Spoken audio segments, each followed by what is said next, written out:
Gaza युद्ध को 1 साल से ज्यादा का वक्त हो गया है, लेकिन इजरायली फौज अभी तक हमास का सफाया नहीं कर पाई। बल्कि गाजा में जिन इलाकों में आईडीएफ ने हमास का सफाया किया था, अब उन इलाकों में हमास फिर से जिंदा हो गया है। जी हाँ, हमास के लड़ाके लगातार उन इलाकों पर अपनी पकड़ मजबूत कर रहे हैं जहां से आईडीएफ ने उनका सफाया किया था, और इसी वजह से गाजा युद्ध अब आईडीएफ के लिए एक मौत का जाल बनकर रह गया है, जिसमें हमास के लड़ाके आईडीएफ के टैंकों और जवानों को एक झटके में निपटा रहे हैं।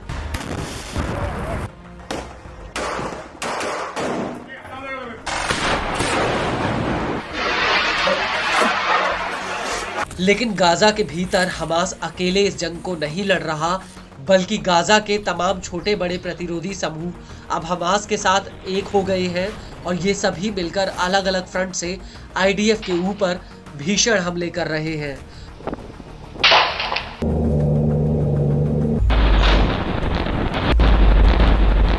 और अब नेत्जरीम एक्सिस में आईडीएफ के ऊपर एक बहुत बड़ा अटैक हुआ है। दरअसल फिलिस्तीनी इस्लामिक जिहाद की सैन्य शाखा अल कुद्स ब्रिगेड्स ने नेत्जरीम एक्सिस में आईडीएफ की चौकियों पर जमकर रॉकेट दागे हैं। अल कुद्स ने यह हमला अबू अली मुस्तफा ब्रिगेड्स और अल अमूदी ब्रिगेड्स के साथ मिलकर किया है।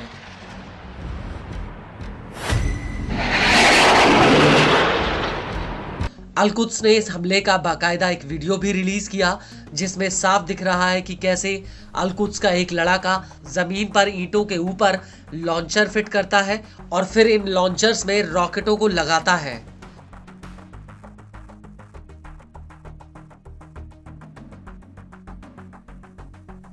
और इसके बाद एक कमरे के भीतर अल कुद्स के कई लड़ाके आपस में कुछ बातचीत करते हुए नजर आते हैं, और उनके सामने एक टेबल पर एक पिस्टल भी दिख रही है, और इस टेबल के बगल में एक रिमोट कंट्रोल है जिसे अल कुद्स के लड़ाके दबाकर इन रॉकेटों को फायर कर देते हैं।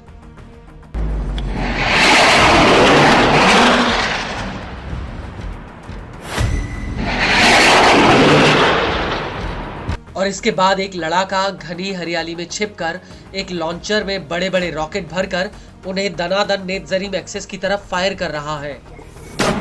गौर करने वाली बात यह है कि अल कुद्स ने इस वीडियो के बाकी हिस्से को धुंधला कर दिया है, जिससे आईडीएफ इस हमले वाली जगह को पहचान ना पाए।